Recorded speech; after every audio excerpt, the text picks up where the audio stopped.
January 3rd, 2023. Eldoret, Kenya. The morning begins like any other. Farmers rise with the sun. Motorbikes rattle along the roads, carrying passengers and small cargo. But on this day, a rider notices something strange by the roadside.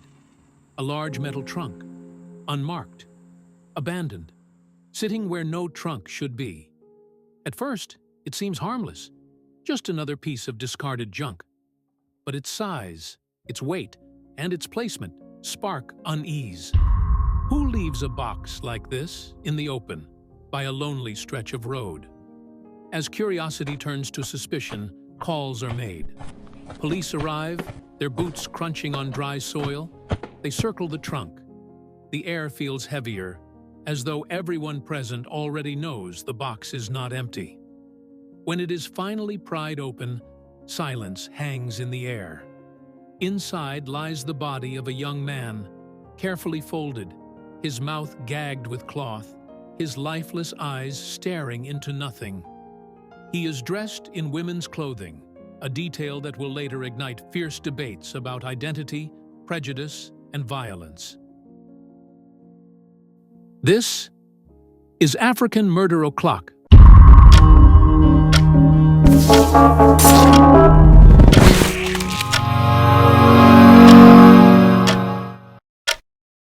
The man in the box is Edwin Chiloba, 25 years old, a fashion designer, an activist, a dreamer.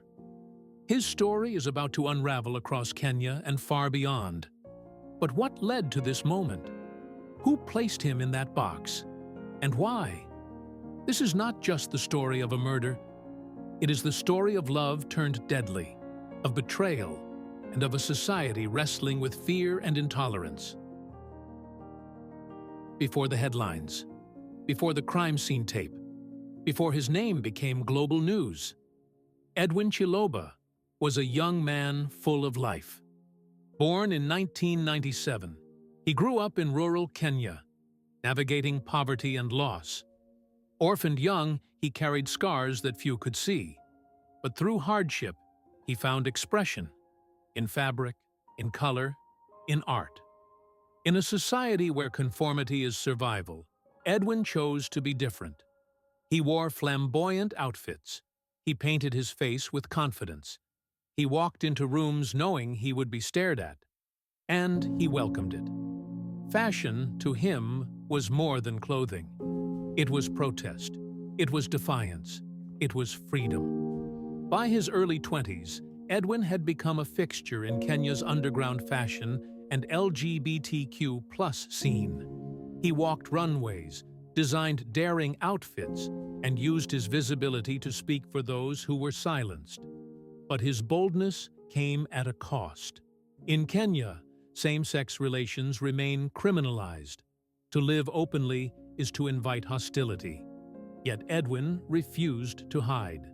His social media posts were unapologetic. His public appearances were flamboyant. His friends called him fearless. To others, he was a target, a symbol of everything they despised or feared. Still, he pressed on. At just 25, he had captured international attention. He was not merely surviving, he was thriving, until the night everything changed. Nairobi nights, the air heavy with exhaust fumes, neon lights flickering against glass buildings. In this restless city, Edwin Chiloba found his voice. To many, he was just another young man in a crowded metropolis. But to those who knew him, or even those who simply stumbled upon his social media, Edwin was impossible to ignore. He wore skirts when others told him he should wear trousers. He painted his nails when his peers mocked him for being too much. He danced at parties with a joy that seemed untouchable, even when stares and whispers followed. Edwin wasn't just chasing fashion. He was building a movement, one garment at a time. His designs blurred gender lines. He stitched fabrics into bold statements that dared Kenya to look at itself in the mirror. But courage always walks hand in hand with fear. Friends recall how Edwin often brushed off threats online. The insults, the taunts, the anonymous warnings. He would smile, shrug, and say, "If I stop, they win." Yet deep down, he knew the risks. In a country where same-sex love is condemned by law and rejected by many churches, being openly queer isn't just brave. It can be deadly. Still, Edwin refused to dim his light. He strutted through Eldoret town, head held high, a rainbow in human form. To him, visibility was power. Silence was not an option. And perhaps it was this unrelenting defiance, this refusal to hide, that would eventually draw both admiration and envy. And one man, in particular, who lived close to him, would let that envy curdle into something darker. December 31st, 2022. While millions prepared to usher in a new year with fireworks and prayer, Edwin's night was filled with music, friends, and laughter. He celebrated in Eldoret, his world alive with possibility. But behind the cheer, something sinister was brewing in his own home. His housemate, Jackton Odhiambo, a 24-year-old photographer, had lived with Edwin for months. To outsiders, they seemed close. Jackton was seen at Edwin's fashion events. He photographed him, supported him, shadowed him like a trusted companion. But beneath the surface, tension simmered. Prosecutors would later describe Jackton as jealous, controlling. He wanted Edwin to himself. He feared losing him to others, especially to the community of admirers Edwin had gathered around his rising star. And that New Year's Eve, jealousy reached its boiling point. Neighbors would recall hearing music, then sudden silence. No arguments spilling through the thin walls. No screams that might warn of danger. Only a quietness that settled heavy on the night. Inside, police believe Jackton acted out his rage. The investigation would later reveal chilling details. A plan long in the making. Suffocation by cloth. A method that left no trace of blood. By the time January dawned, Edwin was no longer alive, and Jackton had begun his cover-up. Witnesses would later tell detectives they saw Jackton struggle with a large metal trunk. CCTV captured him loading it onto a hired vehicle. Money changed hands through M-Pesa, a digital trail of betrayal. The trunk was heavy. Too heavy for one man to carry without suspicion. But suspicion came too late. By the time that box sat by the roadside, Edwin's body hidden inside, Jackton had already tried to erase the evidence of his crime. What he could not erase, however, was the memory of who Edwin was, and the fury that would erupt when the world learned what had been done to him. Every murder has a motive. Sometimes it's money. Sometimes it's revenge. In the case of Edwin Chiloba, it was betrayal born from obsession. Jackton Odhiambo was not just a housemate. He was a man caught in Edwin's orbit, admiring him, envying him, needing him. Some friends described their bond as complicated, blurred between friendship and something deeper. But beneath that closeness, Jackton's emotions turned toxic. He was possessive. He wanted to control who Edwin saw, where he went, and how much of himself he shared with the outside world. But Edwin was a free spirit, a man who lived loudly, who belonged to everyone and no one. To Jackton, this was unbearable.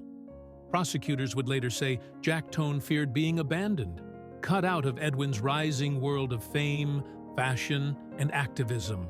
And when fear mixes with obsession, it can become lethal. On New Year's Eve, jealousy finally broke the surface. In the privacy of their apartment, with no cameras watching and no friends present, Jackton smothered Edwin. A cloth forced over his mouth. Pressure applied until the struggling stopped. There were no shouts loud enough to summon neighbors, no alarms raised in the night, only silence, and a young man's life extinguished by the person he trusted most. This was not a stranger's crime.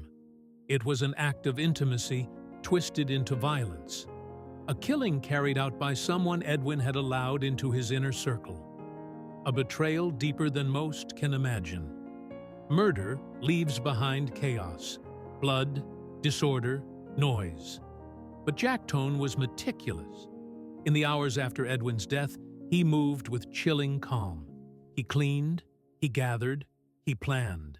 Then came the most disturbing part. He stuffed Edwin's body into a metal trunk. The choice of container was no accident. Heavy, cold, hard to move. A box designed to store things safely, now turned into a coffin. Witnesses would later testify to seeing Jack Tone and accomplices lift the trunk out of the apartment. The weight of it, the awkwardness of its size, raised suspicions. But no one knew then what was inside.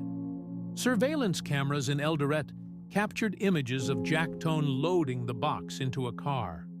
To the casual eye, it could have been luggage, but to those who would later watch the footage in court, it was damning evidence. The journey out of town was slow, deliberate.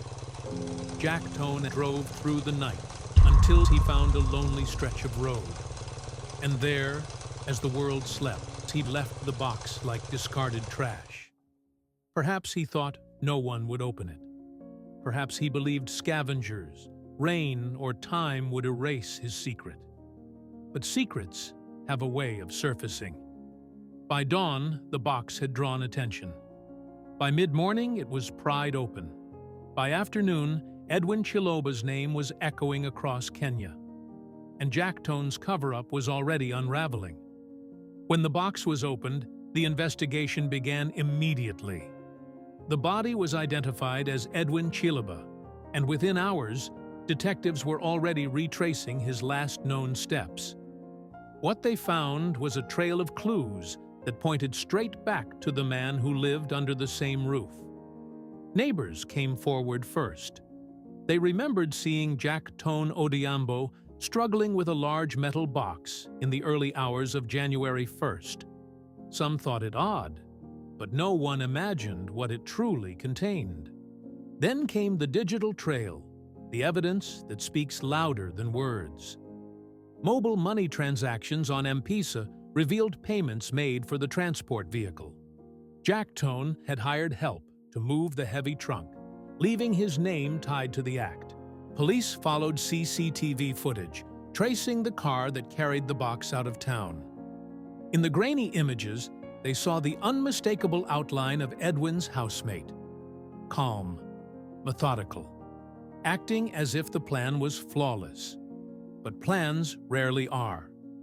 Soon after, Jack Tone was arrested, alongside a few friends suspected of helping him dispose of the body. As word spread, shock rippled across Kenya. How could the man who lived closest to Edwin, who photographed him, who celebrated with him, also be the one accused of ending his life? Detectives pieced the story together. A night of celebration, a sudden act of violence, a cover-up that relied on secrecy but collapsed under the weight of technology and witnesses. Step by step, the truth emerged. And step by step, the case against Jack Tone grew stronger. By the time the trial began, Edwin's murder was not just a case in Eldoret. It had become a story the entire world was watching. Inside the courtroom, the atmosphere was tense. Journalists filled the benches. Activists gathered outside, holding placards with Edwin's name. Police stood guard as the accused was led in. Jack Tone Odhiambo sat quietly, his face unreadable. But the evidence spoke louder than any words he could offer. Witness after witness took the stand. Neighbors recounted the suspicious movement of the trunk. The driver of the hired car testified about the weight of the box. police investigators presented the damning CCTV footage. And then came the digital evidence, the M-Pesa transactions that tied Jack Tone directly to the disposal of the trunk. There was no denying it. He had orchestrated every step after Edwin's death. The courtroom heard how the murder was not a random act, but a planned killing, how Edwin had been smothered, how his body had been hidden, how Jack Tone had attempted to erase him from existence. But erasing Edwin was impossible. Each revelation, each piece of evidence was met with gasps from the gallery. Outside, supporters lit candles and sang in Edwin's memory, their voices carrying the weight of a movement. The trial lasted months, but the conclusion was inevitable. In late 2024, the judge delivered the verdict: guilty. Jack Tone Odhiambo was sentenced to 50 years in prison for the murder of Edwin Chiloba. The sentence was met with a mix of relief and sorrow. Relief that justice had been served. Sorrow that it could never bring Edwin back. The courtroom was silent as the judge prepared to speak. Cameras clicked. Journalists leaned forward. Every word mattered. Jack Tone Odhiambo, the judge said slowly, "You are hereby sentenced to 50 years in prison for the murder of Edwin Kiprotich Chiloba." Gasps filled the room. Some sighed with relief.